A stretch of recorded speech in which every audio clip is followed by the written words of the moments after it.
Hi, and welcome to the Star Season Lightworkers Collective. My name is Crystal, and this evening we have special guest Miss Angela Levasseur. She is an intuitive psychic healer and channeler, and she will be speaking with us tonight about how we can break free from some of the limiting beliefs that we have and use the tools that we have within us to change our lives. So I'm really looking forward to this evening because I think that in this time with all this adjustment and changes that we're making in our life, the one thing that we need is to be able to do what we can to prepare ourselves for some of the shifting that is going on the planet. There's a lot of energy coming up, and this year is going to be a very, very monumental year for a lot of people and also for the planet. So we have a lot to work on. And one thing you want to do is to make sure that you are at your very best and that you're at the top of your game in order to take advantage of some of these new changes that are coming up.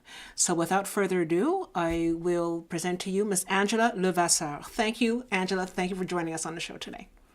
Thank you very much, Crystal. It's a pleasure to be here. I'm very excited to be doing this tonight, and it's a topic that's very, very dear to my heart, to be honest, because I've been through this journey and I will be continuing to go through it probably for many years to come.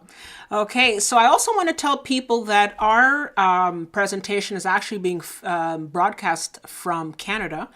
And right now, like in Quebec and in Ontario, we're having a lot of bad storms. So I'm just letting you know ahead of time in case anything, we end up cutting out or anything, just to let you know that we're going to try our best to get back online. So don't be afraid, just to let you know.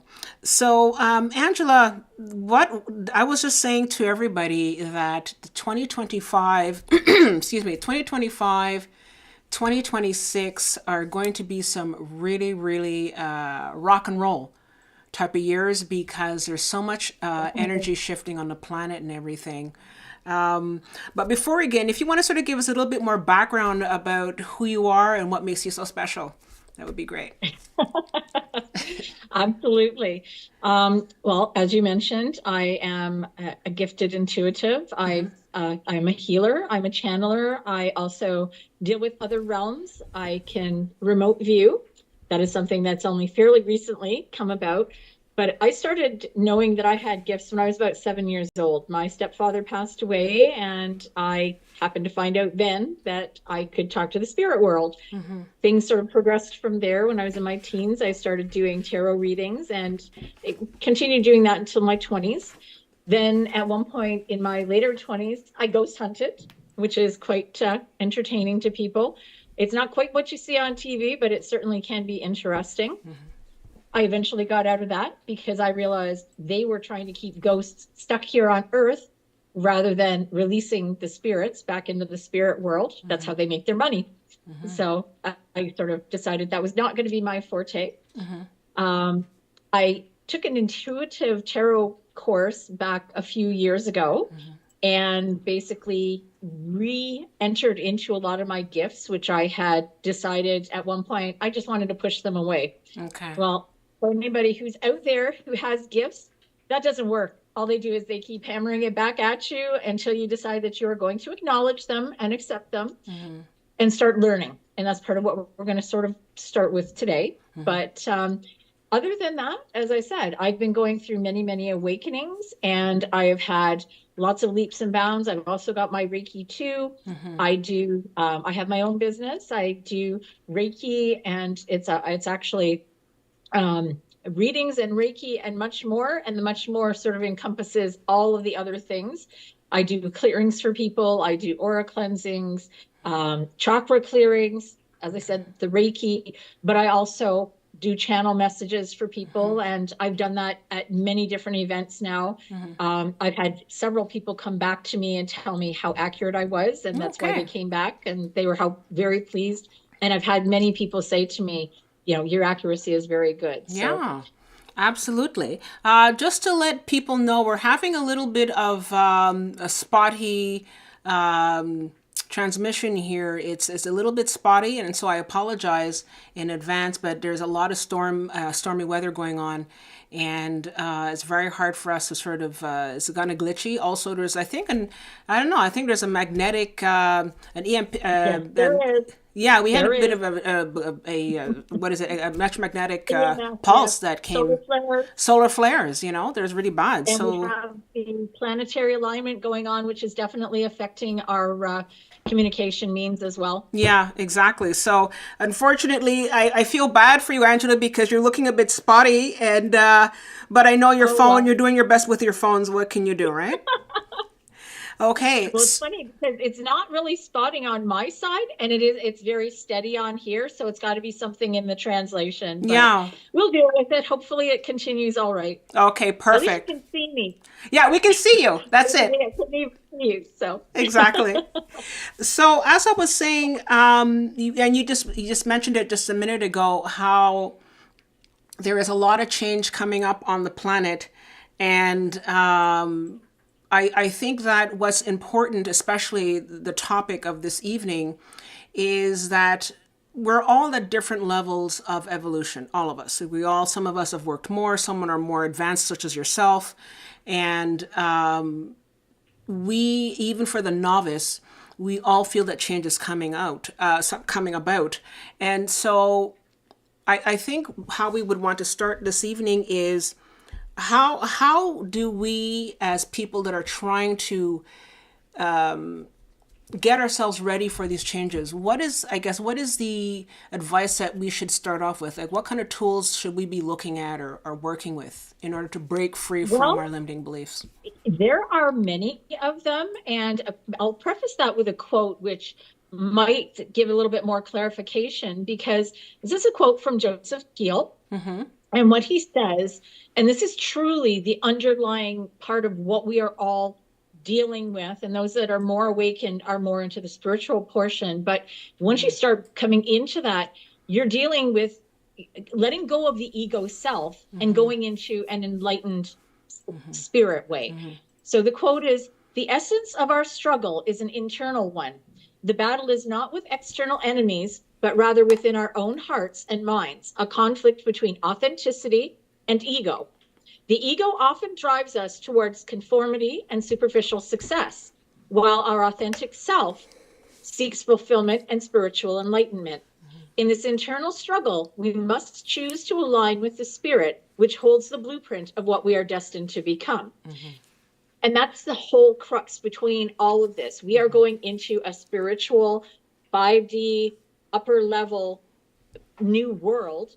Those that are ego driven, that are letting everybody else make their decisions, or that are they're people pleasing, they're not looking out for themselves and loving themselves, are the ones that are going to have a hard time with it. Those who are learning to love themselves, all parts of themselves, which is part of what I'm going to be touching base on, that's where we're going to start growing. People need to realize where focus goes, energy flows. So when you're constantly focusing on negative habits, oh, my life is horrible, that's what the universe is going to bring you. Once you start having gratitude on a regular basis, once you can start using self-care to help heal yourself, when you start becoming untriggered by unhealed wounds that we might have carried forward from childhood or from past relationships or parenthood, you'll find that there's a whole new being inside of you.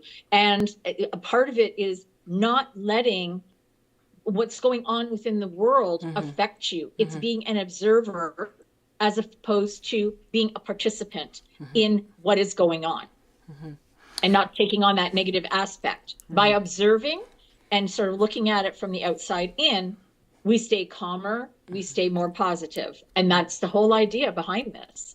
Okay, that's perfect, and that's true. I know that there's a lot going on right now, and I know that a lot of astrologers have talked about how I think we have like Pluto moving around and really causing a lot of crazy.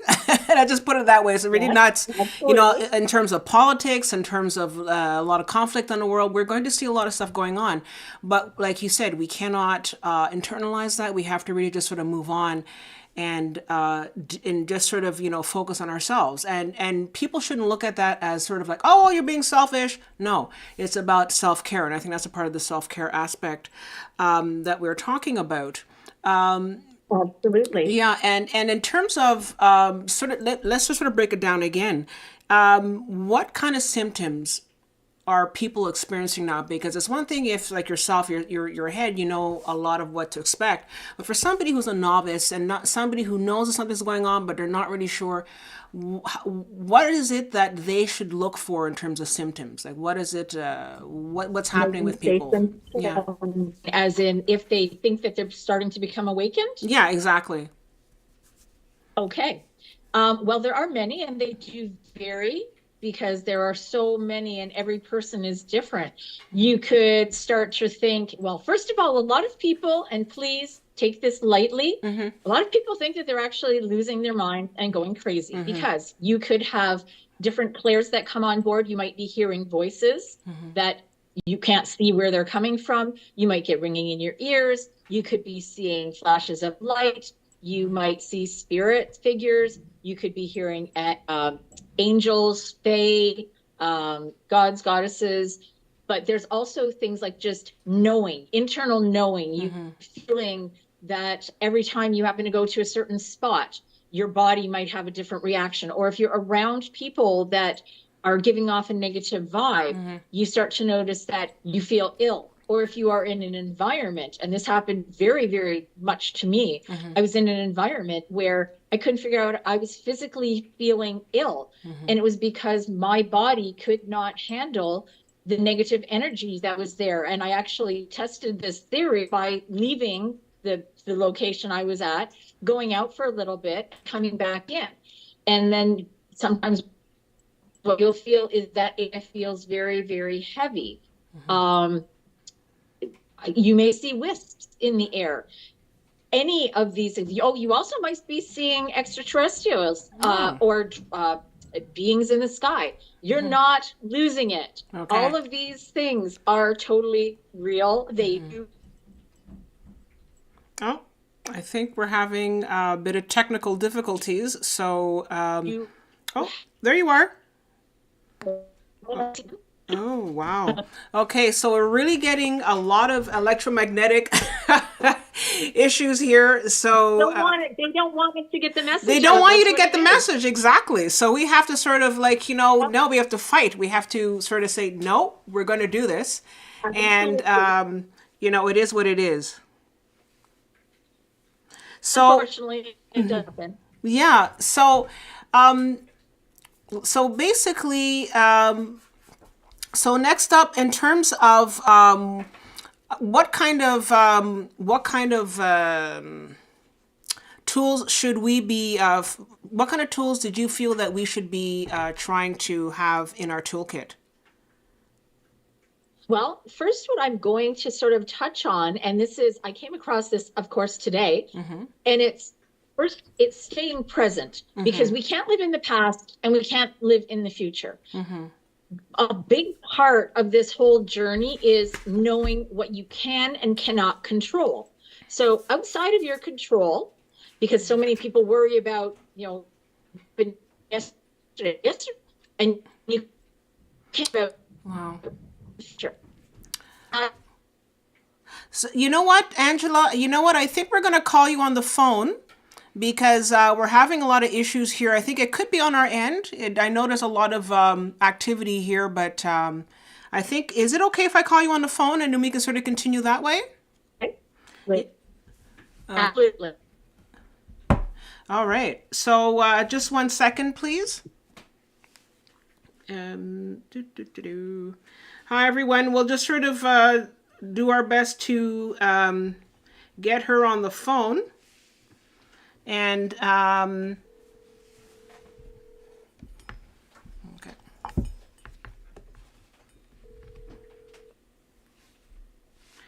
Hello? Hi, I'm just going to get you on the phone here, just 1 second, but, okay, great. Hello? Hello. Hi, how are you doing? Hi, I'm good. hopefully this will not give us quite as many interruptions. It was freezing that where I could see you freezing. I didn't see myself freezing, but I know there are very high winds. And yes, of course, they want us to get messages out because they're important. Exactly. So I think you were in the process of explaining to us some of the tools that we can use in our toolbox. Did you want to continue with that? Yeah. Yes, I will, because there's a few more. So several of the things that are very, very important are we can and cannot control. Can't control the past or the future. We cannot control actions or the opinions of other people. Cannot control what happens around us, what other people think of us, what happens when you do put effort forward, or how others take care of themselves, despite the fact that that's how we were brought up. That is, unfortunately, 90% of what we've learned, if not more, we have to unlearn.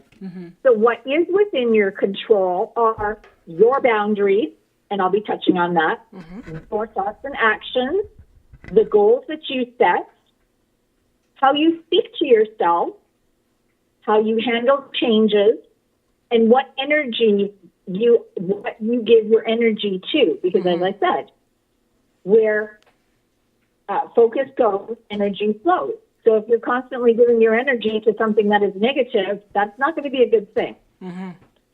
So some of the tools in the toolbox that are very, very, very important are learning little by little, and it's not a glamorous, all sparkly, pretty rainbow type of a journey. It can be very deep, very introspective. When you get triggered by somebody and you're feeling jealousy, hurt, envy, resentment, those are things that you're holding on to. And effectively what happens is your body will give you discomfort, and many times it can manifest into other types of ailments. There's actually a book that I use very frequently for that. And people don't realize it's because you've got such a deep-rooted sense of frustration or hurt or healing that needs to be done, that once you start releasing those things, you really do start to understand better how you can move forward. Things like, it's a journey of realization that everything we were taught about taking care of other people first really doesn't apply. I mean, I'm not talking about, making sure that your kids have whatever on the table, or that you're looking after your parents or your job or whatever. What I'm referring to is when we overgive and people please and we put them first opposed to ourselves. We need to focus on our own self-care. And when you start doing that and you start loving yourself first and foremost, your love, what you realize is that your love needs to come from an internal source as opposed to something from outside. You can have somebody love you, but unless you love yourself, it doesn't matter how many things people buy you, how much somebody else can love you, you're still not going to be happy and you remain unhealed. And once you start to heal and you start realizing that we are limitless, and then you can start looking at the beauty that life has to offer and the gifts that we get from the universe. You need to learn to live in the present as well and appreciate little things like when you're sitting, unfortunately, we live in the day of technology. 99% of us look at our phone when we happen to be eating, or we're talking to somebody else and we don't give them full attention. You need to learn to be present with people. Things, like I said, things are outside of your control. You can't fix other people. We try, we get disappointed. That is not something that is going to work at all. You need to learn to forgive yourself, because at the time, if something happened to you years ago, as much as you may not forgive the action of someone else, if you can forgive the fact that they were doing the best that they could with the knowledge they had at the time, as were you, when we forgive, we don't do it for the other person. We do it for ourselves so we can heal ourselves and let go of that long-standing ball of knot that is holding on to us. When you realize that we're very limited, we are not taught any of this amazing school. It's not something that you can be taught unless you're lucky enough to be in a group like this or to have had a very open relationship and parents that subscribe to things like this. And there are new waves of people that are coming in that are totally brand new to this information. That's why it's so important. So some of the information that you need to understand is noticing triggers. So if you have to be around a certain person and say they're a narcissist, why is that bothering you? Narcissists have a certain pattern of behavior. If you don't know about them, please look it up. It is extremely important. You need to understand, why are they triggering you? You need to figure out what you can do to heal from it. Sometimes it's just a matter of sitting with it and releasing it, forgiving yourself, and letting it go. Another part of it is just observing it rather than participating in that negative reaction. So, don't start going back and forth with that person. Just sort of take it from an outside view and keep yourself. Sometimes it's a matter of distracting and detaching yourself from the situation. It's not easy. It's a very, very difficult process to do. However, sanity and your life and being able to heal yourself are the rewards for that. Keeping your vibrations high, that's the whole crux of this. So you can practice different mindfulness examples. You can say gratitude every day. Be grateful for the things, even if they're small things. It doesn't have to be a list of 100 things. Pick 3 things a day and say, I'm grateful because I've got a roof over my head. I have a job. I have for my stomach. I have good friends.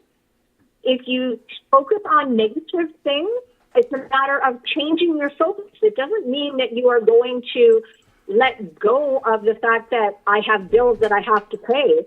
It's not focusing on them. Take your mind away from that for a bit and, read a book, meditate, go out in nature, do some exercises, ground yourself, go and connect to the earth, go near water. Water is extremely significant.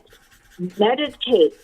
Go for a salt bath or to one of the salt caves if you can.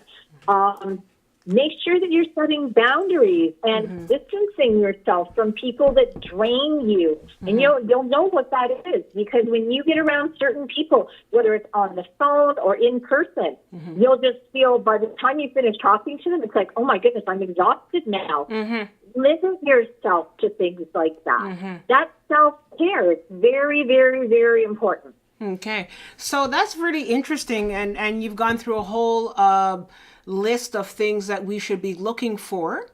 And one of the things that I find very interesting is when you're talking about how sometimes you're with certain people and you get very tired. And I mean, not everybody wants to be an energy vampire. I mean, I know that sometimes people just don't realize, and you have to be careful. And I think one of the things that I've noticed, especially if you're an intuitive or someone who's very, very sensitive and you pick things up, is an empath, specifically an empath, you pick up on everything. And as an empath, you have to really protect yourself.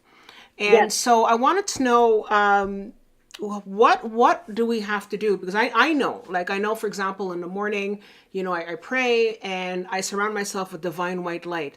Do you have any other tools, or did you want to talk about that a little bit more? Because what should empaths do to really literally protect themselves, like a shield of armor, that sort of thing? Well, there are many different things. And if you're very new to it, I mean, it's all whatever it is that fits what you want to do. Personally, myself, I very often will cut cords from whatever energy may have been attached to me within that day. And I will surround myself with white light, but I also surround myself with an emerald green healing light. Many times I will call on Archangel Michael to cut cords. Archangel Michael is also very strong and protective. Not Gabriel, I'm trying to think of his name. Raphael surrounds with emerald green healing light. But just the intention itself is enough to be able to help heal that and to put protection around you. If you are a very religious person and you have deities, gods, goddesses, etc., you can ask for their protection, especially when you're going out in public. And that's one of the biggest factors is if you work with the public or you happen to talk to a lot of people during the day, or you are out in a job where you're dealing with public all the time, say at a customer service or something, that kind of thing, customer service people. Exactly. Or even if you happen to be going grocery shopping, for instance, or to a mall, it's important for you to try and remember to put a light around yourself. You can use violet flame light as well, but try and put that around yourself, or just have the intention that you are not going to absorb other people's energy. The other thing that you can do that I use quite often is I will put mirrors around myself facing outward with the intention that any negativity that comes towards me bounces back off and is transmuted into love. Okay. That's pretty good. So that's one of the ways in which to protect yourself. Now, in terms of breaking free, especially from past trauma. Now, I can just sort of say a little thing about myself is that I had a very, very difficult mom. And there were a lot of things that, I loved her in the end. I mean, we loved each other, but there was a lot of stuff that we needed to work on. And I know that she did the best that she could. But if you wanted to just sort of talk about that, because I think that if I can just sort of look at myself, I had a lot of, issues with breaking free from a lot of the, it's, I don't want to sort of make it big in terms of trauma, but I was, I had a lot of issues with my mother, and I think that sort of reflected in how I later on dealt with people. And, if people are coming from a traumatic family life, or coming from an abusive partner, or they were bullied in school, or they have a staff member that they work with who really makes their life a living hell.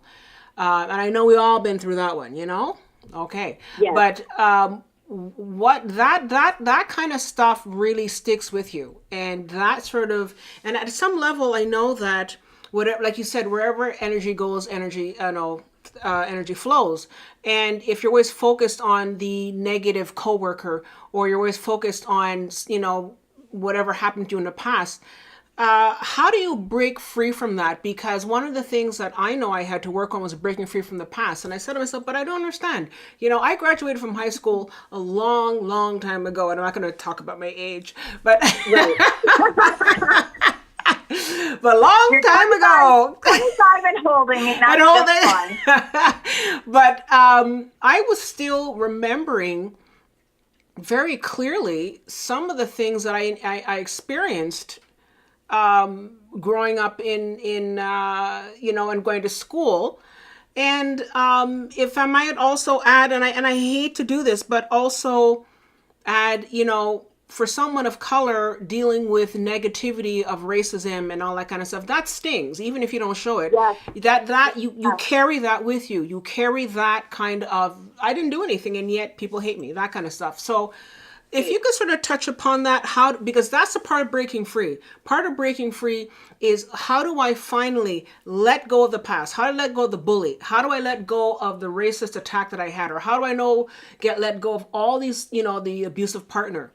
And feeling that I'm the victim, because that's what ends up coming, is that you become the victim. Yes. Because you always focus on it. Absolutely. So and that's you're absolutely correct there. Yeah. Part of it is the victim mentality. Mm-hmm. And one thing I will touch on that you may not realize, or that some people in the audience realize, is we can actually pull forward, and we don't realize this at all, we can pull forward ancestral trauma.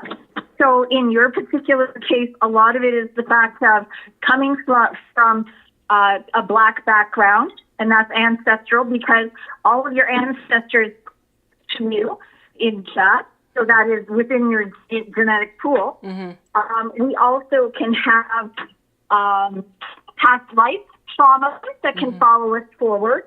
We can inherit it from our parents.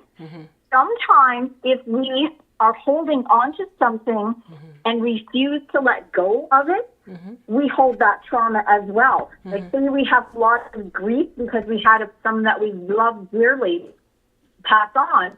If we cannot deal with that grief properly, that actually will cause trauma as well. And we hold ourselves in the victim mentality without even understanding that. And what happens when that happens is we do end up having all sorts of different, they call them dis-eases for a reason, because basically your body is manifesting hurt because of that. It can actually lead to that.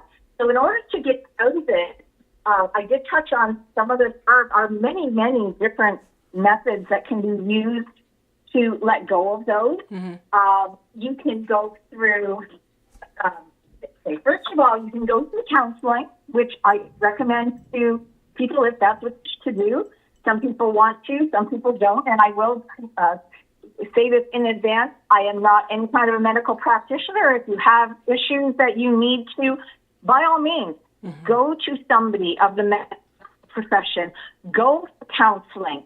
That does help. Then you can look at things that are non-traditional, and there are so many of them now. You could have chakra blocks, and everyone, people who are new to this may not be aware of it, but we have 7+ chakras within our body, and each one governs different body parts. And those are cleared. Many times we let go of trauma. You can go for Reiki. You can go for, oh my goodness, there's so many of them. You can go for aura cleansing. You can have past life regression. There are tons and tons of different things, but you can also just put the intention into yourself and say, because we all have a higher self, and ultimately that is what our authentic self is. When you put the intention out and say, I want to heal this portion of me, and I'm not really sure where to start, but I know that it stems from an abusive partner. Look at it. What did you do, if anything, that caused the abusive partner to be abusive? If you can truly say that it was nothing, then you have to realize that was not something that was within your control. That was on them because of whatever things they went through. We are not always responsible for other people's actions, and that is part of what I read earlier. So that's a big portion of it. Was it something that was within your control? If it's not, forgive the person's actions, or forgive the person. You don't have to necessarily forgive what it is that they did, because they were working with a limited amount of tools at that point. Forgive yourself for the fact that you allowed it to continue. Exactly. Thank yourself for the fact that you were able to move past it, and hopefully you have not continued to go into that loop. Because what happens is when we don't learn the lesson, unfortunately, the universe keeps sending it back to us until we do learn it sometimes.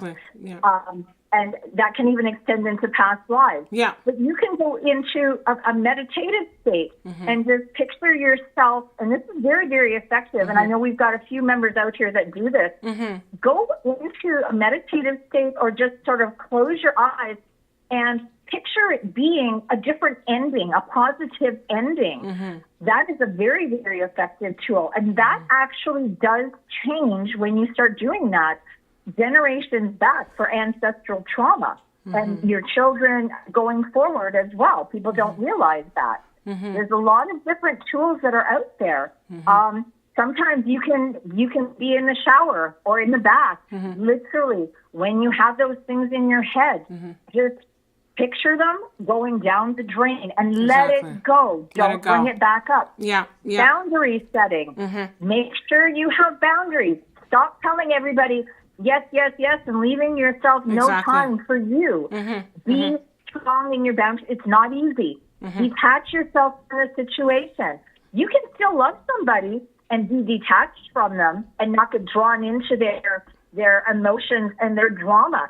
It's not easy. It takes a lot of practice. But what you find is when you start doing those types of things on a regular basis, you become stronger and stronger and stronger. And what happens is the people that you are meant to be around will be within your life. The ones who are not meant to start to fall away because you start changing to the positive. Well, one thing that I think is important, you touched upon a couple of things here, is that first of all, there's a lot of us who are always trying to be kind and helpful, and that's good. To a certain degree, you should be kind, but not to the point where you're prostrating yourself over and you are, giving of yourself so much that you don't have time for yourself. So I think that's also a part of the boundary. And also, one of the things that you talked about in terms of letting go and about the universe sending it back to you, one of the things that I was experiencing for a while now, and it's funny because it really just didn't dawn on me. It was just sort of like, oh, why is this constantly happening? Is that I would have sort of this merry-go-round of thoughts, always these thoughts coming and constantly coming back. And I said, well, why am I constantly getting these same thoughts? And it's from high school or some way back when. Right. And I really didn't understand it. And I thought, this is nuts. What is it? And it just sort of dawned on me that I had to just sort of accept it. So there was this one thought that came in and I said, okay, now I know that this person in high school did this, right? And I would love it if they would burn in hell, but you know what? I would say, okay, I forgive them, and I just want to let this go. I'm tired, and I'm just talking to my higher self. So yes, let them burn in hell, but I forgive them, and I just let it go because I want to move on. And when I started to say that, and I actually confronted the thought that came into my head, and I said, why am I thinking X, Y, Z? This makes no sense. And once I said, okay, I forgive Joe Blow or Jane Doe or whatever for whatever it is, and I've confronted and I forgive them, I let them go, I have to say that those thoughts stopped coming. I mean, they're still there. I'm not nuts. I haven't lost my memory, but I'm just saying, even though I have to make the effort to actually think about it, as opposed to before, it would just constantly sort of come into my face, and I was like, I was just overwhelmed. And it really does work, Yes, it does. Yeah, and one last thing you were saying about one thing that I find that I've used, that I know that you've just recently tried, is the emotion code, body code. And if you can find a practitioner, absolutely. I have to say, absolutely. I've done the therapy, I've done the different works, I've done the Reiki, I've done all that, and I feel that it has its place, and I think that those things definitely work. But I have to say, hands down, going for a emotion code, body code session, it takes it to a whole other level. Like, you literally pull things out of your body, like not physically, but emotionally, you pull things out, and you pull out all these triggers and the wounding, and especially because it works also at an ancestral level. There's stuff that that comes through ancestry, especially if there's ancestral trauma, for example, and I hate to always bring this up, but as Black people, we are carrying a lot of ancestral trauma.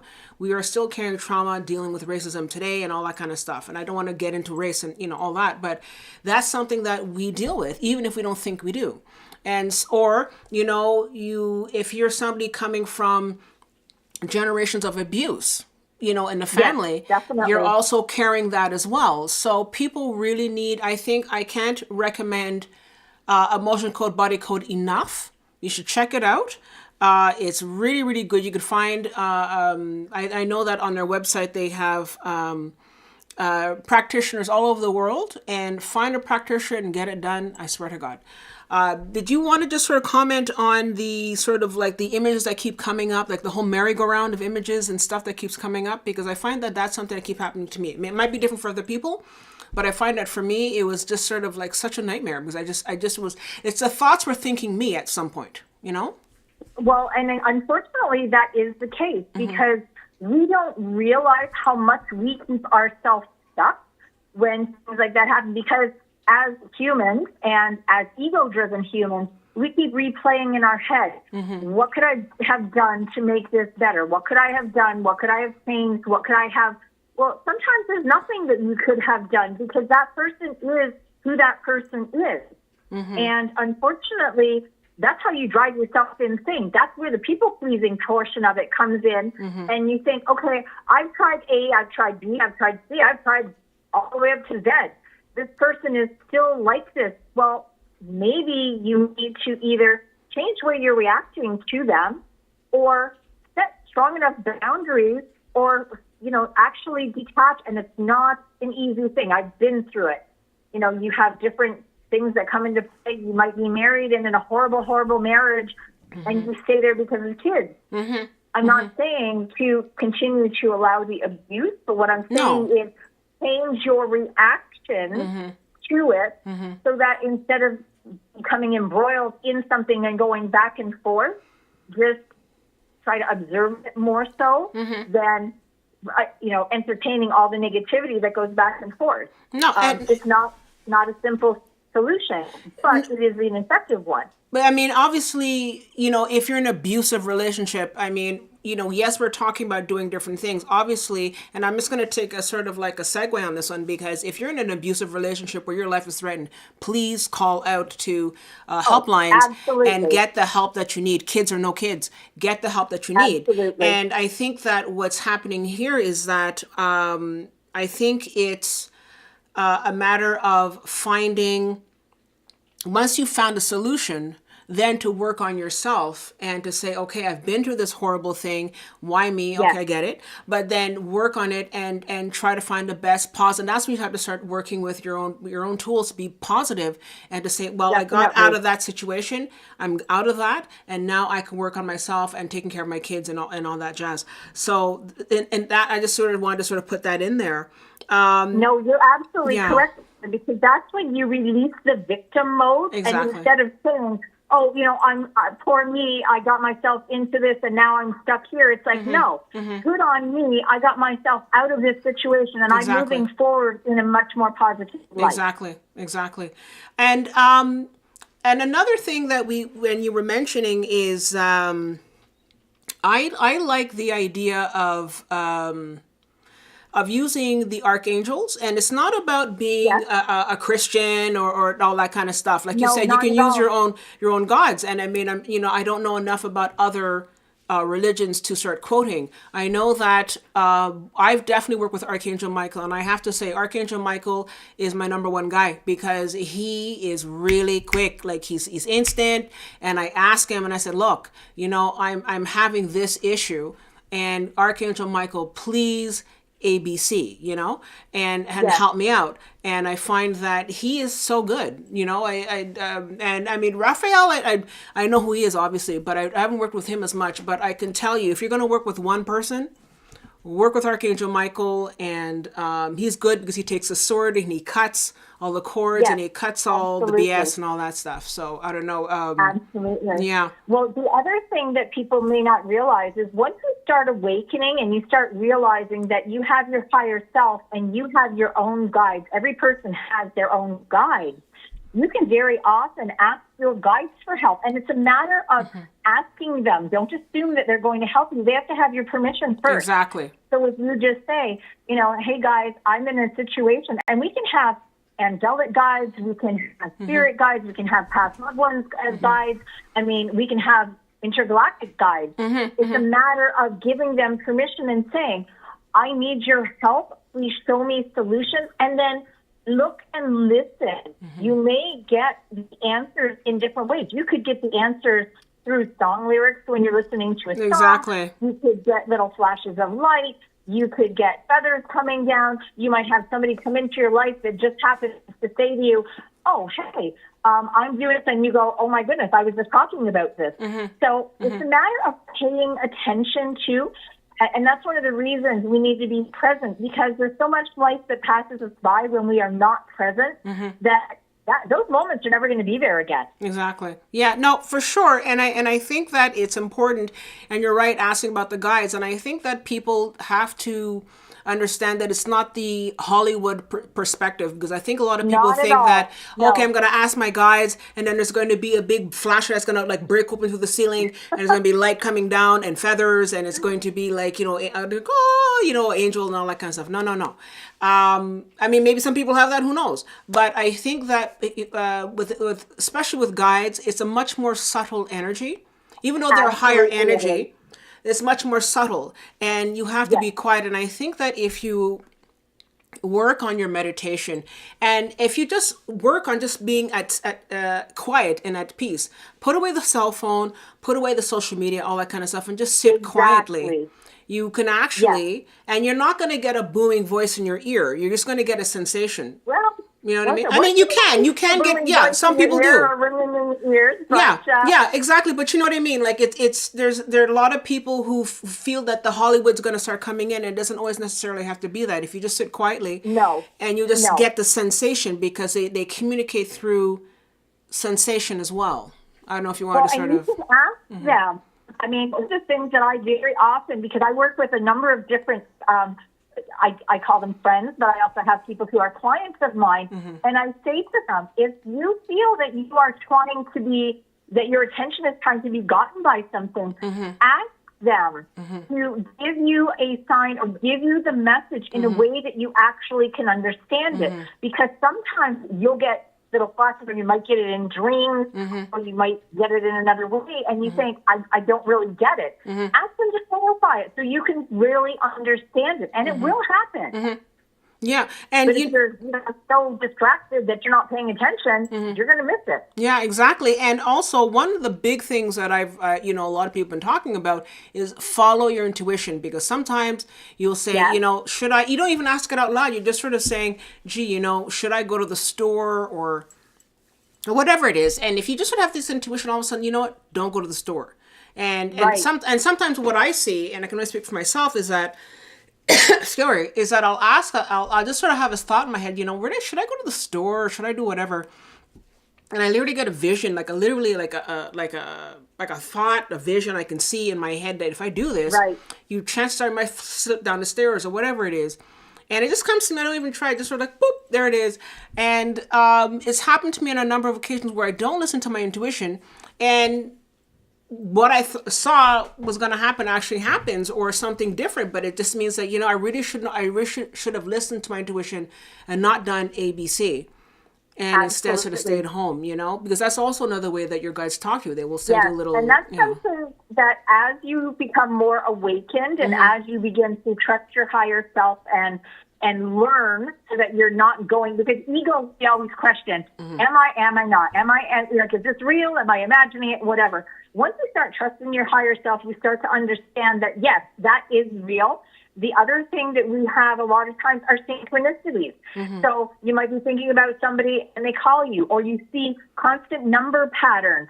And I see number patterns all the time, every single day. And I know that that's a verification. I mean, there are different number patterns that mean different things. But those are number patterns that to me signify I'm on the right path and I'm in the right direction. So as long as I'm seeing those, I know that I'm moving forward. Or you might see information on license plates or something, or on a sign. They're all signs. And as you become more in tune with yourself and you start focusing on yourself, and when you need it, you take time for yourself, even if it's just that it's like, right now, I'm going to turn off the phone. I'm not answering any emails. I'm not doing whatever. Take the time for yourself so you can heal yourself. You'll find those things start to come much more easily. So I have a couple of questions here from our audience. And I have a question here from Pyramids on Mars. Says traumatic incident reduction therapists are also excellent. I spent whole weekends wonderful. and I did deep work and I had truth revelations. Did you want to comment Fantastic. on that? Thank you. Yeah, did you want to comment on that one or?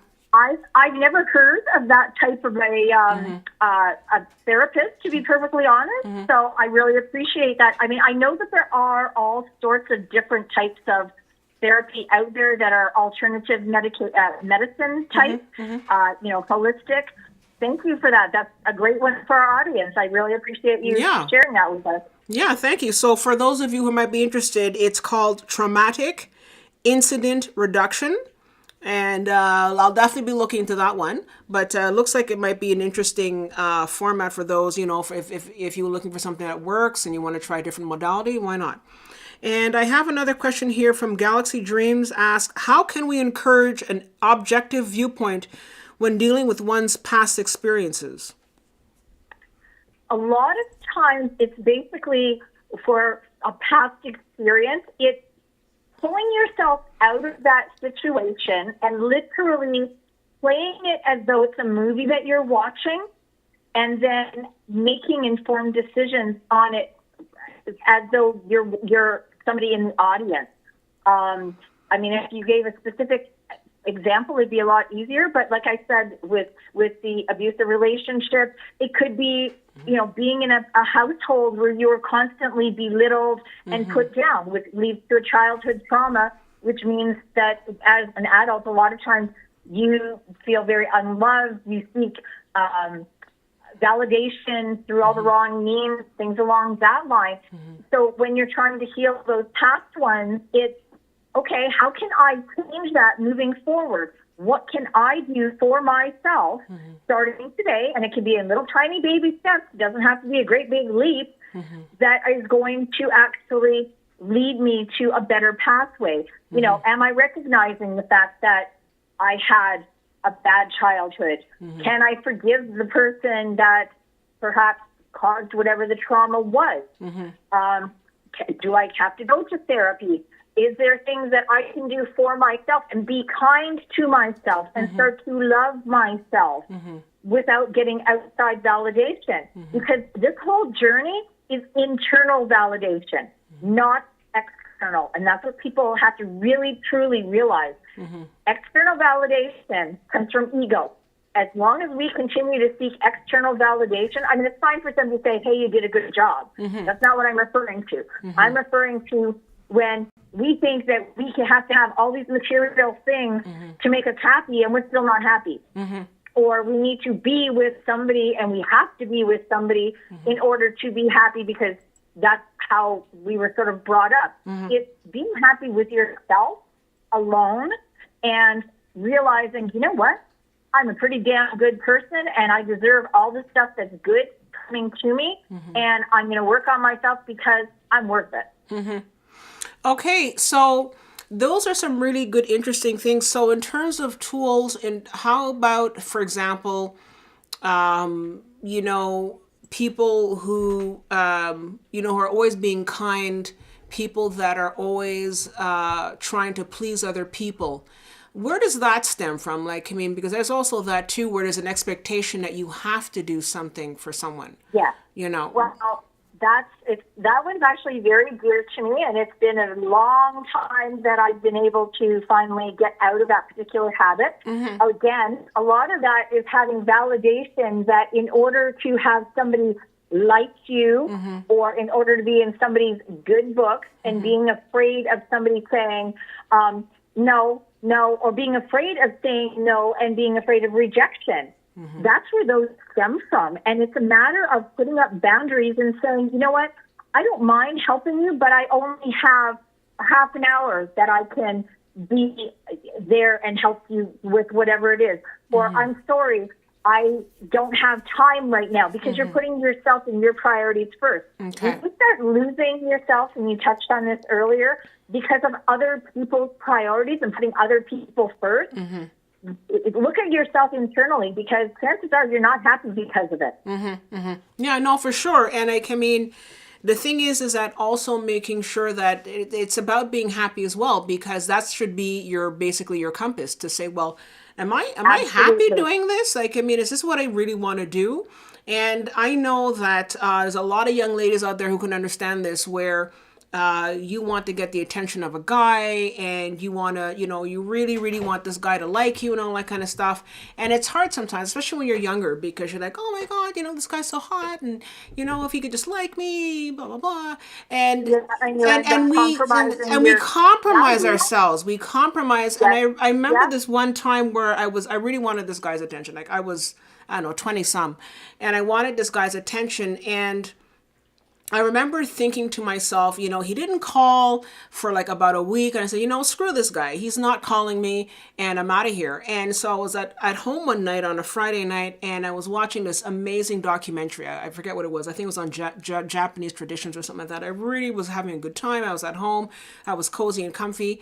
And then the guy called, and I was like, oh, hi, my God, so he's calling, and he says, do you want to go out? And I said, sure, and I'm thinking, look at that, like I let this guy come back in after not calling, and I was having a good time at home. I went out. It was winter, and I was cold, and I think I got sick the next day because I was so cold. And I went my out goodness. to meet him for coffee, and it ended up being terrible. And I just thought, look at that. I missed being at home, cozy and warm, and instead I Right. went out to meet this stupid guy, and and I knew better, because I remember saying to myself, I don't need this guy. And yet I was so quick to just drop that and put myself second and put him first. And so, Well, ladies, please, come on. a lot of that also comes from father wounds. Yeah. I've had a similar situation, and what I finally was able to relate it back to, and I found it out on my own after a lot of soul searching. It stems down to my self-worth, because my stepdad passed away when I was 7. My mom had people in and out of her life, and I didn't have a stable male figure in my life. So I really didn't understand what my self-worth was. Of course, I was looking to be liked, and I wanted people. So I would get into relationships that were just not healthy for me. And it took me a long time to figure out, you know what? My self-worth, instead of giving myself away, is worth holding on to for the right person. And basically, that I did not have to put myself into that situation. But it took a lot, and it was a very, very painful realization. But once I made peace with it, I really noticed a huge difference. My confidence went up. As I said, my self-worth went up. And it's funny, because even now I will have people say certain things to me, and I just kind of look at them and I said, I'm sorry, but I know my self-worth. So, Absolutely. And so I think, especially as women, because in this society, especially in the Western society, but even other societies, we expect women to be meek and to not challenge. And I mean, yes, as things have changed a little, for a fair bit, especially in the West. But there's still this thing of like, women who are strong and take care of themselves as being, well, you're not really being good, and I'm going to find another woman who's going to be more sort of accommodating and stuff like that. And that's total bullshit. Sorry, but that is, absolutely. and I don't believe in that stuff at all. No.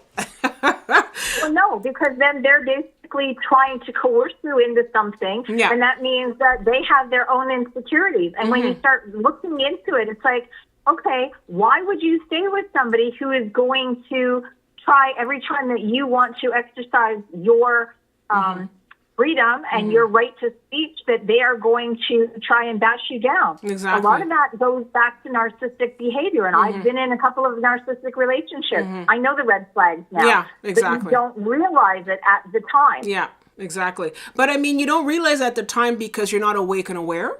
There's also that too. And especially when you're young, a lot of that stuff was happening in my 20s and 30s. But at this point, oh my God, I see that a mile away and I just blow that up. So, later for that. Absolutely. Yeah. I have another question here that would be interesting. I think is interesting. It says, how do you manage the negative ideations that often come to mind and encourages anxiety? Is it an unconscious thing that happens for many people? So I think if, when you have negative thoughts that come to mind and encourages anxiety, is it an unconscious thing that happens for many people? How do you feel about that? To my knowledge, it is an unconscious thing, but there are people that overthink to a great degree, and they will literally run through every single scenario, good, bad, and other, in their head. And a lot of times it's changing your focus and realizing that you're overthinking a situation. And as I said earlier on, it's a matter of looking at what is within my control. What is the real crux of this situation? What is the main part of it? What do I have control over? And it's not easy, because I've done it, I've been there.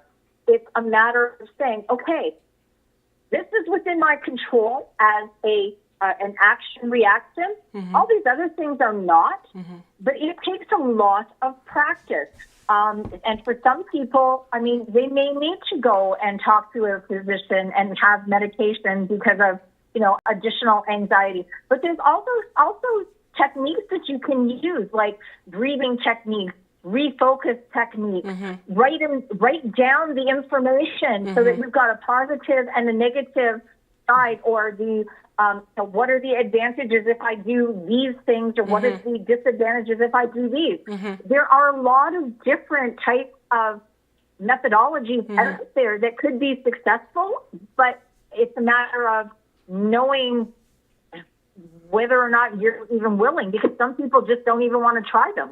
Okay, so let's look at some of them. So you said the breathing technique. Is there a particular breathing technique that I should follow? And you also mentioned something about writing down. So let's look at the breathing technique. Right. What can we say about that? Breathing techniques, I mean, everything comes back to breath. Okay. So when you start getting overly anxious and you need something, it's moving your focus to your breathing as opposed to focusing on whatever it is that causes anxiety. And this is something that stems back many, many, many years, even from health and safety techniques. It's focusing your breath, listen to yourself breathing, breathe out, breathe in for a count of 3, let the breath out very slowly, and do that for a count of 10.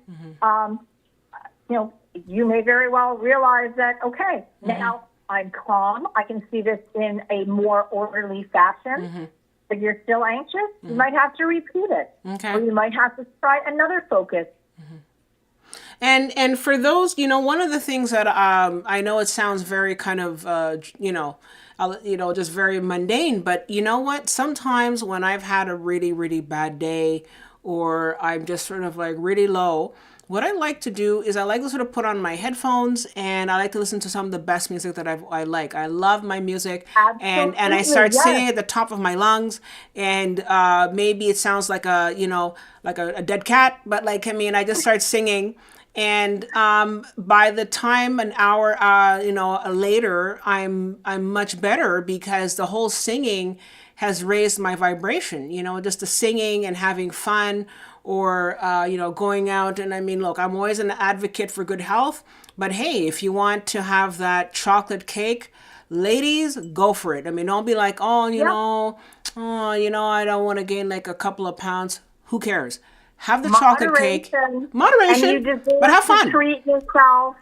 That's one thing people don't realize with self-care. It doesn't have to be expensive, and it doesn't have to be something that is going to break your bank. You can just go and buy yourself, you can buy yourself flowers. You can buy yourself, treat yourself like you had somebody, if you're single and you had somebody, what would you want that person to do? Do it for yourself and start treating yourself the way you deserve to be treated.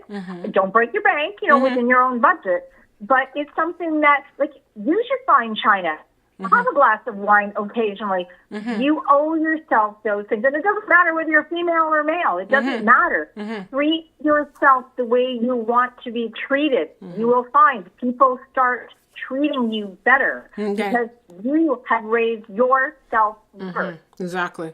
Yeah, and so you also mentioned another technique about writing down something. Like, what is it? What Yes. is that technique exactly? Because I know that sometimes if you write it down and you see it, it sort of puts it out of your head In the in perspective. perspective. Did you want to sort of Yep. maybe sort of Absolutely. explore that? Absolutely. So it's funny because this is one that I use to myself, and I just happen to have a book in front of me where I can give an example of it. So what I do is I write down what is my intention or my goal, and I write that down, and then I write down what are the challenges that I have to face with regard to that intention or goal. Then I write down for each of the challenges what possible solutions I have that I can come up with. And it really starts to put things into perspective because once you start seeing it in black and white, you can say, and then just let your mind run with it, whatever it is that it comes up with, and then look at it and say, okay, well, is this feasible? Is this feasible? Is this feasible? What can I actually do to start working toward what it is that I want? And I use this even for long-term goals and intentions now. Yeah, and In fact, I will mention today, today being January 29th, and we are the new moon for Aquarius. yeah. Today is actually the day, it's also the start of the new year. Okay. We are looking at a total change of what your intentions and everything along that line are. So if you want to start brand new, this is a fantastic way of doing it. There you go. Because this is the day. This is where the turning point is. Well, there you go. So everybody, you know what? You're invited to start something new. I guess if you want to start a new diet after that big hunk of chocolate cake and, or you want to do, start up a new exercise program or whatever, or, just start treating yourself better. Why not start today? Start today to treat yourself better, Yes, today represents freedom and liberation. Liberate your mind first, and your freedom will follow. Yeah. Aquarius reminds you to follow the beat of your own drum. Be unique, be original. Don't be afraid to be yourself. Even if what other people think of you is none of your business. Exactly. Technically, it's not. You are ready to be born, to be who you were born to be. Stand in your divine power and shine your light. Yeah. And you know what? It's interesting you're saying that because one of the things that I remember was a big deal for me was, yes, seeking validation, but especially in a work environment, I was always, and I'm still having to work on this, that, if you make a mistake at work, I would just absolutely fall apart. I would be like, oh my God, I'm so stupid. How could I make such a big mistake? And it was just a little thing. Like, it was just sort of like left something out. And like, I just would come down hard on myself. And I think that that's because of some of the strictness that I had growing up. But I'm having to learn how to say, especially at work, where I take my work seriously. I do. And I try my best. And one of the things that I've had to work on is say, look, I left this out, or I missed up this, or whatever it is, and say, okay, I tried my best. I apologize. I will, find whatever the error is and do it, and not to beat myself up, because an hour or two later, I would still be going through the scenario. I would still be beating myself up. I would still be in a corner and saying, gee, maybe I should just search for another job. And it's craziness. It's crazy. And it's just a little thing. And by the next day, the boss has already forgotten about it, and it's just so weird how we have this expectation that everybody's perfect. There's no perfection out there. I don't care who it is. Yeah, but that person might be perfect in their job, but they have issues at home, or they have this and that. There is absolutely no perfection out there. Trust me, No, that there is not. And 99% of the time, you are a number, and that is all that you have to be, unfortunately. Exactly. I also wanted to get back to the idea of writing things down, because one of the things that I learned that I found was actually kind of interesting is that I learned how to take a problem that I was dealing with, write it down on a piece of paper, and look at it, and then burn it, and then send the ashes off and say, you know what, I've dealt with it. So I'm letting it go, and I'm putting it out there into the ether and say, look, if there's a solution, it'll come back to me. And so there's also that kind of sort of association between burning the paper and taking all that problem into the paper, burning it and letting it out, letting all the ashes sort of fly out, and it's gone, bye, that kind of thing. Absolutely. No, that is another one that is very, very effective, and it's also a great way of releasing old traumas too. When you happen to think about it, it's like, okay, you know what? I've dealt with this. I don't want to deal with it anymore. You can write a letter to the person and not ever send it, and just say, okay, here, I'm burning it. I'm putting it out to the universe. I'm finished. We're done. We're done. Yeah. Now, one of the things that I wanted to get on, one of the things that I know we touched about it a little earlier, but one of these things where there's a constant thought, like there's times when something happens and you literally cannot stop yourself. It's as if your brain, it's on its own. Like it's just thinking you, and it's just like spinning at Mach 5. And it's all these thoughts. You're like, whoa, what's happening? Like, I mean, I feel sometimes I'm not even in control. Like, it's so weird. And, somebody turned off this machine. It's absolutely insane. How do I stop this incessant merry-go-round thinking? It's absolutely insane. What methods or techniques or tools can I use to stop that from turning around? Well, basically, we touched on most of those. A lot of it is refocusing so that you are not constantly thinking on it. I mean, 9 times out of 10, if you look at when that thought is coming into your head, you're probably sitting and watching TV or not being productive, or you might be before you're going to sleep where it happens to pop in. So if you focus and you start reading a book, or you go out and you purposely are mindful and you do some exercise, change whatever it is, just change where your attention is going. It's not an easy technique. You need to be proactive with it, and you need to continually do it. Or it could be something as simple as, sometimes what I find happens is if it's something that's deep rooted and it keeps coming back, a lot of times I will listen to subliminal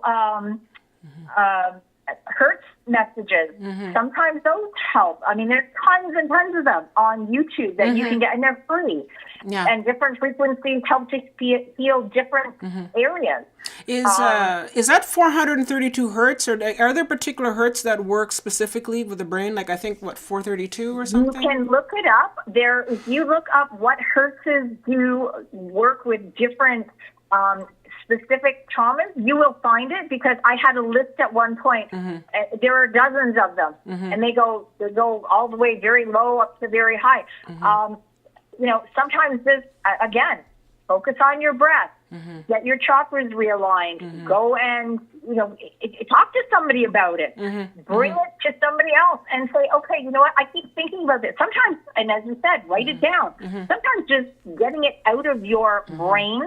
And I used to have a teacher who said, your brain holds so much information that basically if you write it down, once it's out, you can look at it differently because it's out and it's on paper. And then look at it and say, okay, what can I do about it? Okay, that's pretty cool. Now, one method that I had remembered reading about, there's a platform now out there called Mind Valley, and Mind Valley is they do a lot of or even in Gaia right now. I find out Gaia is actually trying to get into that as well. And one of the things that Mind Valley is based on is the Silva method. I mean, they have other programs as well, but one of the basic program. And this is my mother's book, the Silva Mind Method, and this came out, like in the early 70s. Yeah, and I actually have it. Yeah, and it's by Jose Silva. And one of the things that he talks about is when you have a problem, because we were talking about, going to sleep, you should actually think about this problem before going to sleep and ask your higher mind to say, look, I have this issue, ABC, and I need a solution. And so just before you go to bed, you sort of say, okay, I really don't know how... I'm going to do this presentation for my boss, and I really don't know what I should be doing. And I'm kind of thinking, should I do it this way, that way? I really don't know. And if you go, you say, just before you go to bed, like just as you're getting into that whole REM sleep, just before you're nodding off, Exactly. you say, you know what? I don't know how I'm going to do this. And then you nod off and there you go. And by tomorrow morning, and always have a pen and paper by your bed. And by tomorrow morning, you 100%. should actually be able to have that answer, because your higher mind has all the answers, because it's connected to Absolutely, the it universal does. mind. Yes. All of You the know? answers are within us. And the same thing applies, as we were discussing before, about asking your guides and your higher self. Exactly. You can sit there and ask them, please present me possible solutions. But you have to remember to listen for the answers. Exactly. Yeah. So I have a comment here from Susan Johnson, and she says, use lucid thinking to stop the evil thoughts from sneaking into your waking state. Imagine a positive outcome. Yeah. And Absolutely. And she also mentions that using Schumann resonance. Did you? Yes. Yeah. Well, Schumann resonance is basically the solar energy that comes in, which helps to activate our higher selves. So, I mean, all frequencies help the body and help us to generate different things within our body. So unless she's referring to something different, I use Schumann resonance all the time, and I help myself to basically, gain different levels of understanding and positivity. Well, that's good. So you know what? I think we sort of, going along the whole gambit, and I was just sort of wondering also, because there are different methods that we were talking about in terms of like working with internally. In terms of anything external, like, I mean, apart from, let's say, doing actual methods like I mentioned, like the emotion code, body code, there are also Right. certain, I mean, this is something that I like to work with. I mean, everybody's, do their thing. And I remember I was on vacation at one point, and I think in Calgary or something like that. And I was just for whatever reason, I was just having like a really tough time with my thoughts, and it was just sort of getting crazy. And I remember going into a gem store, and I bought a bracelet made up of amethyst. And I kid you not. And I don't know if it's just like the quality of the amethyst, because, I don't know. But like, I put it on, and within minutes, I was just so calm, and I was just like, oh my God. And I remember saying, when I was clearing my thoughts, I said, my thoughts are clear, amethyst, amethyst, amethyst. And my thoughts were really just, like, I literally could feel the crazy thoughts just dissipating. So in terms of anything external, I think gemstones are also very, very powerful. They are. Yeah. They are very much so. And I use gemstones on a regular basis. And there are, for anybody who deals with gemstones, you can basically go online and find out what the qualities and characteristics are of gemstones. And if you find a really good gemstone store, that's fantastic. I constantly use gemstones. The other thing that happens to be, and there are several different ones, there are color therapy that is very helpful as well. And I've used that too. So there are tons of methods out there. If it's something that you're trying to figure out and become overwhelmed, reach out to somebody who knows, who's been awakened, who might know about alternative methods, or just type in alternative methods. Do your homework first, though, before you start getting into something, so you know what you're looking at. Because I hate to say it, unfortunately, there are a lot of them out there that are not authentic. Yeah, no, for sure. But you also go with what resonates, because like I was saying to you at one point, I said, I've been around the block. I mean, I grew up, as much as I had stuff happening at home, I also grew up in a very, how should I say, awakened or magical, home where these sort of things were sort of presented to me. And, going in, if someone is authentic or not, you just feel it. Yeah. And you just sort of, when it really resonates and the person's legit, you're going to know. You're going to be like, yeah, this smells right. This really sort of feels right. So always go with your intuition, because again, or even just ask your guide and say, look, I'm looking for, and it's happened to me before. I say, I'm looking for this kind of person to do so and so. I'm looking for this kind of, therapist or this kind of thing. And you'd be surprised. Absolutely. You see a commercial on TV, or you got a flyer, or you go around and you see like something on YouTube and somebody talks about something. You're like, oh my God, that's exactly what I was just looking for. It's right there. Like, it's on YouTube. Bada bing. Well, the old phrase, ask and you shall receive. Is that really? Really is true. Really does. It's just you need to believe that it does happen. And it does. When you are awakened, you realize how much it happens on a regular basis. Yeah, and don't be afraid. Sometimes people think, oh, if I do this, I'm going to look like a total weirdo. Who cares? I'm a weird. Who knows? Who cares about that? Well, I'm unique and I am very proud of it. And I'm very, you have a level out weird, no problem. But, talk it out loud and say, sometimes I'm in my apartment and I will just stop and I will ask out loud and say, look, Yes. I need this, Archangel Michael, please. I need help with blah, blah. And, if you could please help me with so-and-so, because also there's the power of the human voice as well, because when you say things, there's energy behind it, there's resonance, there's a certain amount of energy. And if you're sort of saying, look, I need this help, or I need to do this, or I am sitting here and I'm going to just remove all this negative energy, remove all these thoughts. There's so much power in that. And that is a tool in itself where if you just Yes, it is. talk about it and say, I'm getting rid of this, I'm done, Right. You reminded me of one of the other ones that I forgot to touch on, and I use it quite often. It's positive affirmations. Yeah. And you can find thousands of them everywhere. One of the most effective ways to use them is to record them onto your phone or onto something in your own voice and listen to them. Yeah, and you know what? Also, I remember a while way back then, many moons ago, somebody was telling me. He says, if I need to remember something, I write it down like about 10, 20 times, and I thought, what are you doing? And he says, yeah, write it down 10 or 20 times, 30 times, 50 times, it doesn't matter. But write it down, because as you're writing, you're actually saying it in your head. And so you're writing and you're saying whatever it is you have to say. And and the writing also reconnects the certain hemispheres of the brain that it imports the message, and it burns the message that much more into your head. So if you're saying, I have control of the situation at work, I have control of the situation at work, that sort of thing, it's imprinting itself on your subconscious, because you're now putting it in your head, Exactly. And that's one of the reasons I like to use it when I'm doing the intentions and goals. I mean, now, don't get me wrong. It's fine to use a computer, but for whatever reason, when you are writing it or printing it with your own hand, it does have a higher impact, and they have actually proven that scientifically. Yeah, exactly. Do you know of any kind of, I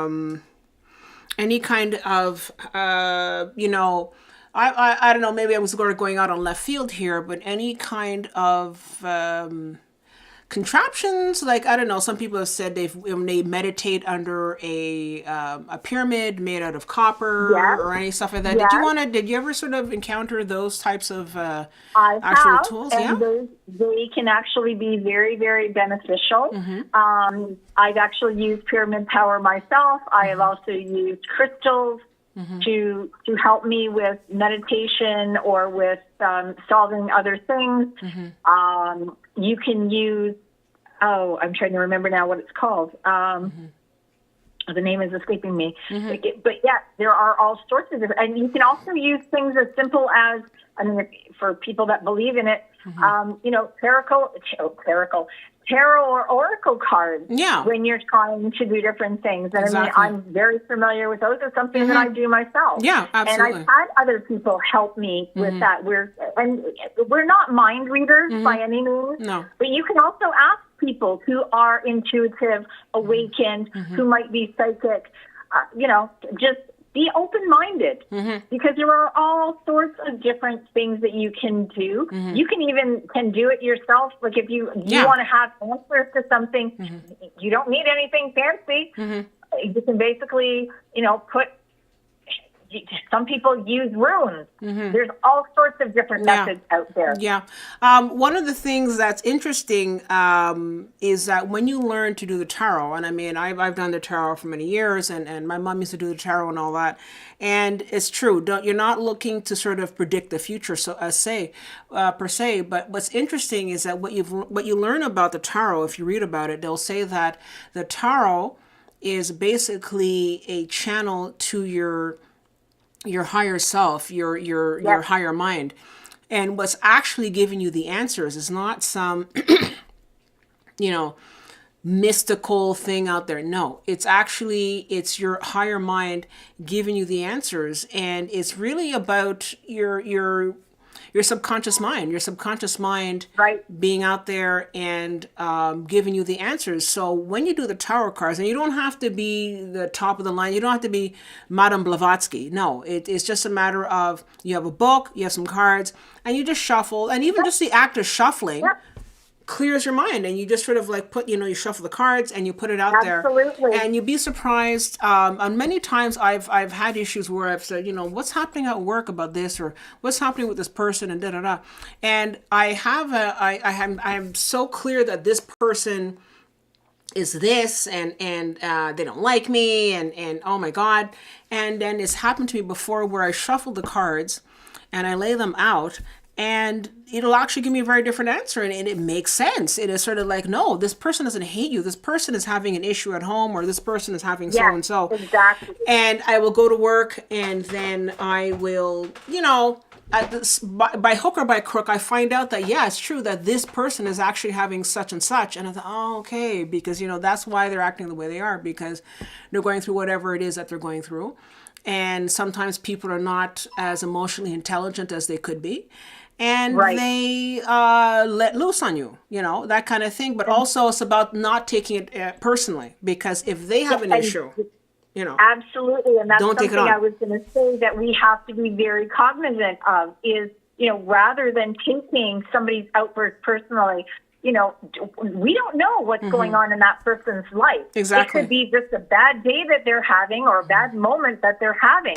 So try and be objective and remove yourself from the situation instead of taking it personally that, I must have done something that offended them. Might not be the case. It might be the furthest thing. Exactly. And then, 2 or 3 days later, the person's going to say, I'm really sorry that I reacted this way. I was going through something, and you just happened to be there, and I lashed out.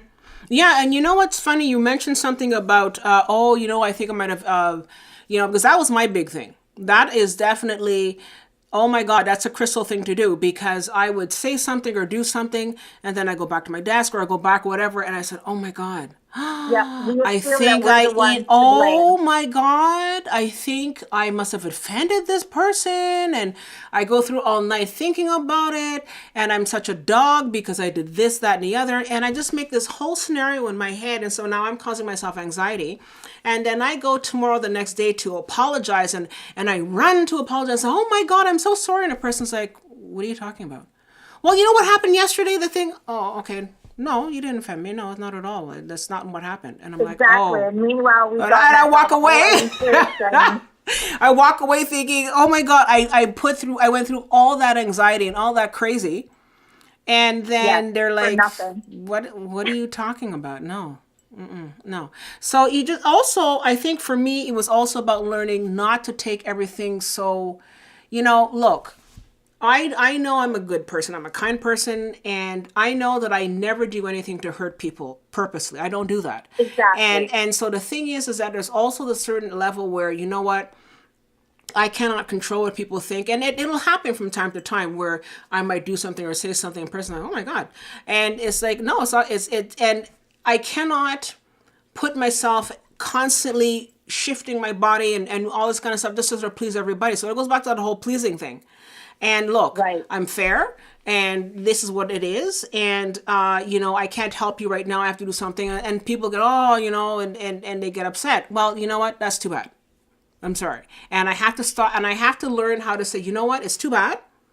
And if I do have time, I'll help you. But if not, that's how it goes. And I cannot always please everybody. I can't. And it's just a matter of knowing that, that's okay. You're not the bad guy.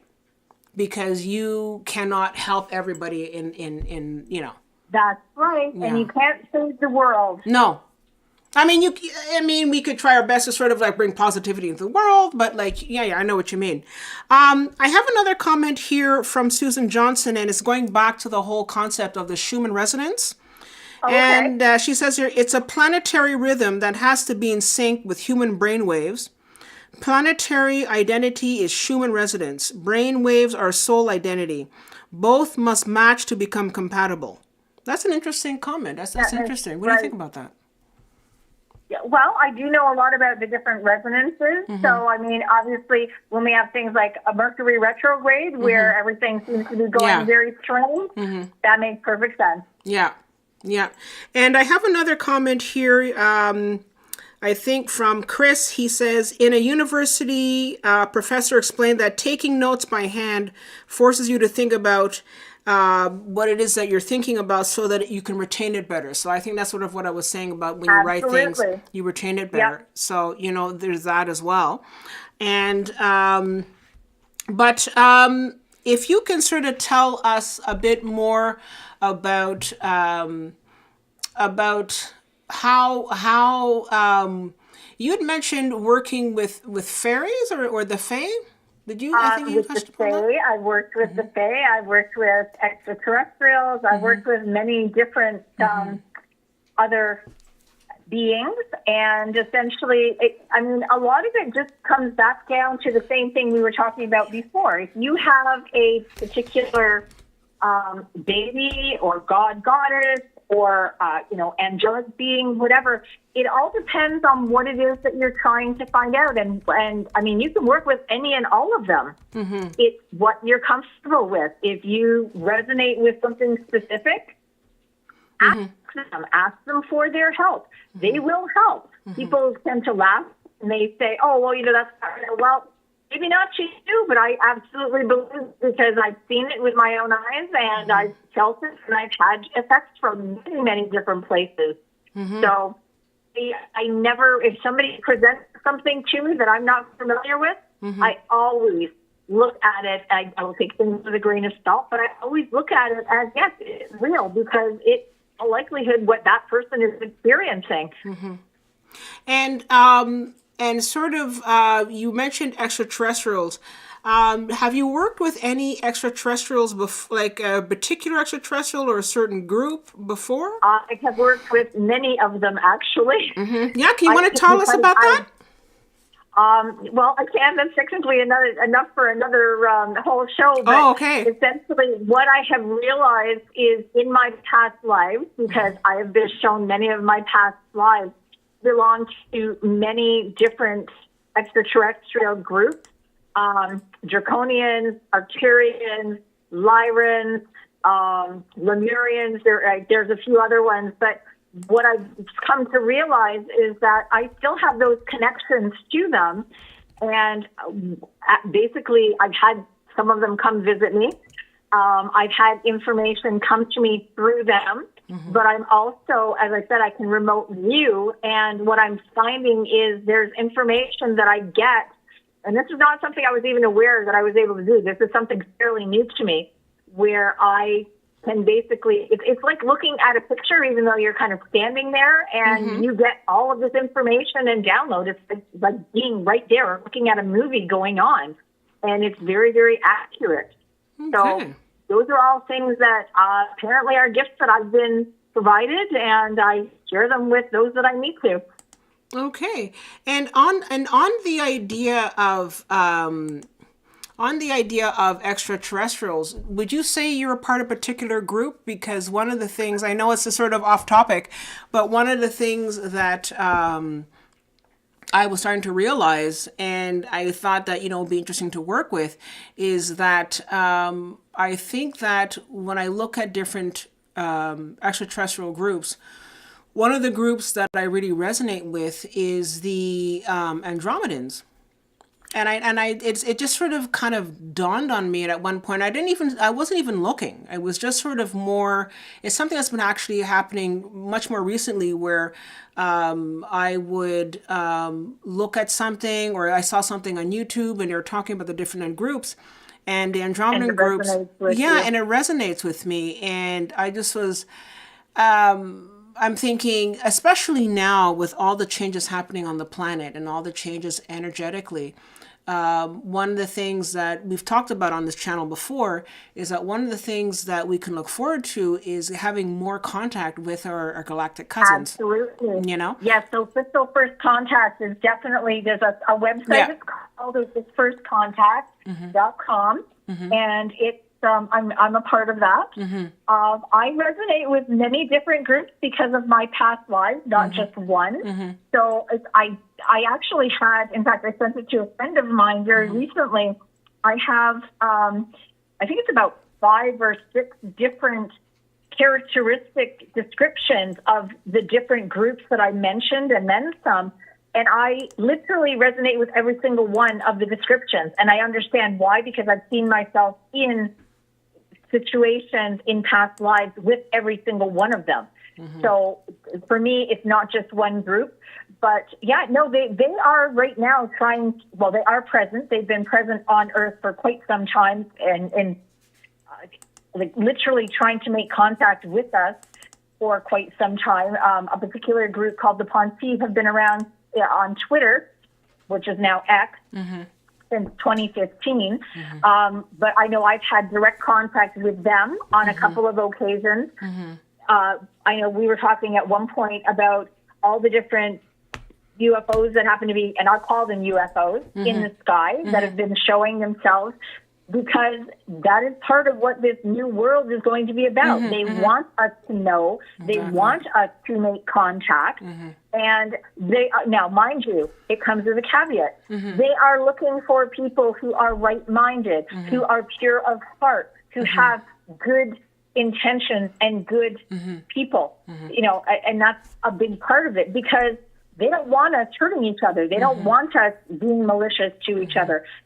I mean, given the type of people that listen to this group, I would imagine that's 99% of the people here pretty much. that are, you know, we are all good of heart and pure of heart and, you know, right-minded. But that has been ongoing for many, many years. And they are, all of the groups right now have ships that are being seen by members, by members of Earth, and by people that I personally know on a regular basis. It's just a matter of knowing what to look for. But they're there. Absolutely, they're there. And they do make contact. Once you, most of their contact is telepathic. And people don't realize that. But in order to do that, you need to be at a higher awakened level, which is part of what we're talking about today gets you to. Yeah, and you know, getting and staying on that whole idea of the extraterrestrial aspect. One of the things that we've learned, especially if you've been following what's been going on here on this channel, is that here on Earth we have been exposed to a lot of negativity from other groups. And people can talk about the Draco and all that kind of stuff. And certain aspects of that group have also influenced humankind, and especially a lot of the things about how, you know, our perception and about keeping us down and about keeping us, you know, limited and all that kind of stuff. So as much as, you know, as a person, you can feel limited or you can feel trapped, don't forget that some of that is also, you know, coming in from the outside. And that one of the big things that's going to be very interesting coming up in the next couple of years is that with First Contact, we're also going to learn a lot more about our history. We're going to learn a lot more about who we are. And a lot of the things that keep us trapped, or a lot of the things that keep us at a negative level, are going to be really sort of wiped away, because in order to meet with the higher energies, either you're going to change with that higher energies, or you're going to be sort of left behind, as it were. And I don't mean that left behind in a sense that like people are going to be kicked off. Not that, because there are people that are, you know, people are going to live, but they're going to be on a different type of different earth. And I know Dolores Cannon talks about that depending on your energy, you're on one earth or another. So you can look at it as a sort of a quantum thing, where if you're quantum jumping, you know, depending on your level of energy, you're on one sort of earth or another. But if the earth that we're on right now, which is going through a lot of big changes and a lot of raising of frequency and vibration, Absolutely. And that's the part of whole it. idea is we need to raise our vibration in order to be able to support Earth in a 5D level so that we can all rise above and basically prevail. One thing I will mention to you, just simply because you were talking about the Dracos specifically, you have to remember too, there are many simultaneous timelines that we're on. Yeah. So, I mean, what's happening in one timeline for a particular species could be happening to somebody else, and they're not encountering that because they're on a different timeline. Exactly. So, that's something that I found out recently because of information that came through to me. So it's very interesting when you start looking at the different perceptions and the way that people have, even with ourselves. We are the ones who create our future, and we do that by what our intentions are that we put out and that the universe basically brings to us. And we can change timelines at every given time. Every time that we make a choice, we change our timeline. Exactly. And, you know, for those of you who know me, people know that I'm a very big fan of Daryl Anka and the extraterrestrial that he channels called Bashar. And one of the things he says is that you could be right next to someone, kind of like what you were saying, and they won't see it because you're on such a higher level, and the higher you vibrate, the more you're going to attract more positivity to you. And so that sort of goes back to the say of, like, you know, focusing on stuff that is positive. And so there's that, but definitely one of the things that we're going to figure out is we're going to be shown how we've been, unfortunately, you know, dragged down to a lot of negativity because of what's been happening outside of Earth. But, you know, that's another conversation for another day. But and a lot of things that have been hidden by the powers that be on Earth. Exactly. I have another comment here from Jason Branton, and he says, there are a lot of ET groups that we don't even know about, I'm sure, that come from uncharted and unknown star systems. Did you want to comment on that? Oh, I can definitely concur with that because there are so many different galaxies out there. I mean, we know already that there are other galaxies and that there are other star beings out there. I mean, it's limitless. They have the technology to do so much more than we do, and where they're coming from, absolutely. I mean, if you, at some point, he would be kind enough to share that information on one of our shows, if he knows a specific one, that would be wonderful. And so if Jason, if you want to just share that kind of information, I mean, please go ahead and we can talk more about it. And so basically you're saying, so since we're talking about all of this, I'd like to sort of, you know, have people, if people can contact you because you do a lot of this work. What are some of the work that you do? So in case somebody's interested in getting in touch with you, what can you offer? Yeah. Well, it is actually in the intro there, but there's a lot more to it. So I do things like connecting to past lives. I do cord cutting. I do remote viewing with people. I do aura clearing, Reiki. I can do all of this in person or distance.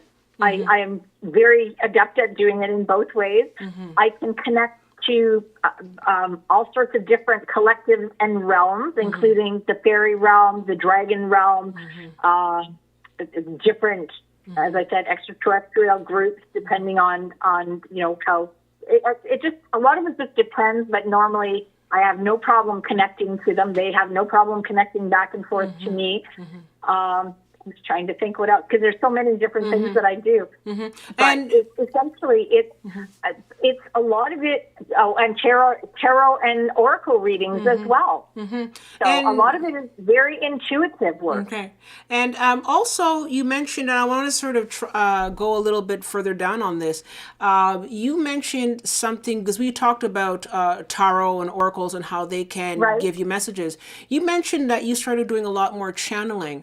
Can you guys sort of give us a bit more how channeling can help someone? Because it's sort of like, I guess, a live version of tarot, you know, if you're able to ask a question. Could you tell us a bit more about channeling? Very much so. And a lot of time, at one point, what I was realizing was while I was doing people's tarot cards, I was getting channeled messages that I would pass on to individuals. And they obviously, in most cases, they sort of look at you like, oh, how would you know that? essentially, I act as a conduit many times, and that is essentially what I am. Is I have the ability to connect to other realms, to people that have passed on. Now, people have to realize too, not every person that I channel has passed on. It could be messages from somebody that you know from their higher self that they are not wanting to say to you, but that needs to come through. I mean, all of that, it's almost like it's all telepathy related to a large degree. And I guess once you get to a certain level, it comes in. I mean, one of the other things I've started doing is I've started, I'm looking into the shamanic part of it, because I do know that I have healing abilities, and I have been a shaman and a healer in a past life. But I also channel light language now as well. Okay, and that's pretty interesting. So would you say that, but can you, for example, channel and particularly ask a question, say, look, this is an issue that I'm having. Can I ask, would you be able to ask my higher self at that point for an answer? Or Possibly. Yeah. Okay. Well, that's and pretty. A lot of that depends on how much the person really believes. I mean, I've had more than a few people where they just sort of poo-poo the idea and they laugh and they make fun of it. I mean, if you are not serious about it, mind you, I will preface that with, I have also shocked a few people, and I said, okay, well, just so you know, this is what this person looks like, and they're standing there doing this and this and this, and they look at me like, there's no way you could know that information. Wow, that's pretty interesting. And sometimes I've heard, and I mean, maybe this sounds kind of weird, but it also popped into my head that sometimes people can get messages from spirit animals or from animals, like, just your pets. Absolutely, they can, yes. Yeah. 100% they can. And I mean, if you are anybody who is indigenous, knows that animals come through and each one has a specific meaning. I do know that I have a few spirit animals, and I also have animals that walk with me as guides and protectors as well. Wow, that's really interesting. So I think that we've pretty much covered so much. What I think maybe one of my questions is, with some of the changes that are coming up on the planet and the most definite connection with our cosmic families, how do you see the future of working with different healing modalities? Like, how do you envision the future? Like, once we sort of come in contact with, our first contact, how do you think these kinds of modalities will change? I mean, just imagining. Well, a lot of them are energy related, and that's what people have to understand is we are all energy. We started out as energy, and that is what we turn back into, and that is what our frequencies are. Everything we deal with, everything is on a specific energy resonance or level. So basically, it really, all it does is enhance. The higher type of a level that you become, the more adept you are at using your energy. I mean, I can literally, and we were talking about the body healing method. My energy level at this point is quite high, so I'm very well aware of the way that my body works. So as I was going through my healing section and releasing, I could literally feel the differences in my energy. And that was long distance. I mean, we weren't even seeing each other. We were over the telephone. But that is how strong energy is. I can send energy to somebody on any given point in time. So the way that I'm looking at future going is essentially it's just going to be enhanced, and it's going to be even stronger. Because when we look at a lot of the modalities, and we know them to be true, that other races and other specifically extraterrestrial races have, they're so far advanced technology-wise that they're going to be able to help us to level up what we have now. And I don't know if people are aware of it, but there has been talk of med beds actually coming to Earth They are here. They're in a very guarded way, but they are there. And when you see things on Star Trek, they're not as far-fetched as people realize. And can you tell us a little bit more about med beds? I mean, I know it's not particularly like a tool, but can you, because I know I've heard a lot of talk about that. Do you want to sort of just give us a little, for those of us who are not familiar, a little bit more talk about med beds? And then we can wrap I up can give a little bit of info. Basically, they work on energy and frequency, and essentially it would be people, right now what they're limiting it to, or what the idea is that they're going to limit it to people who are extremely ill and they happen to be, worst case scenario type thing, so severe cancer or something that is intreatable at this point in time.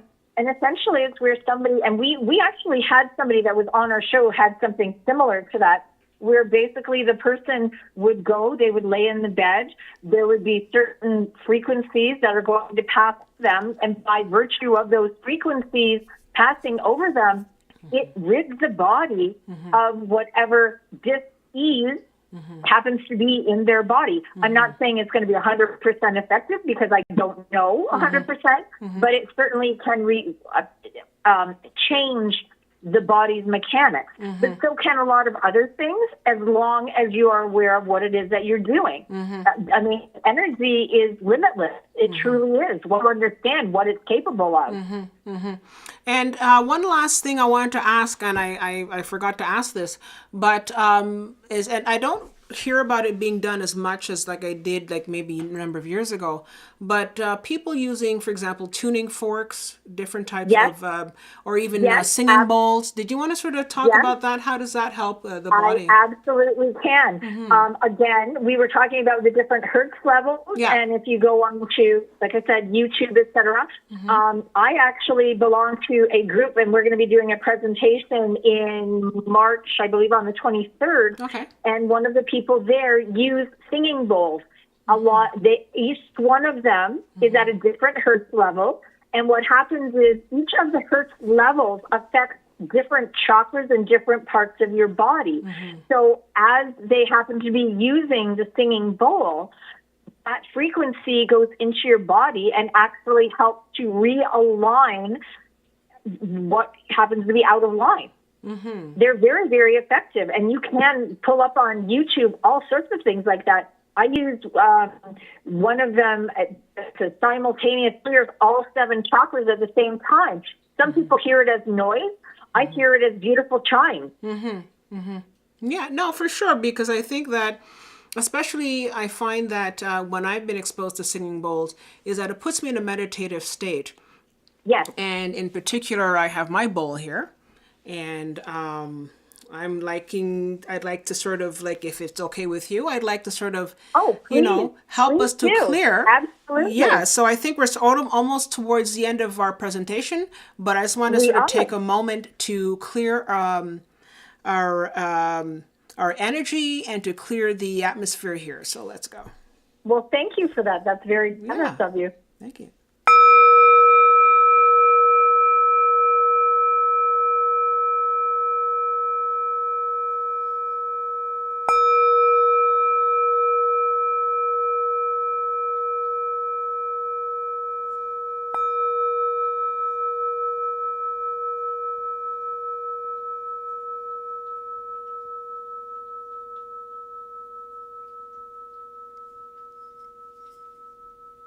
Okay, wow.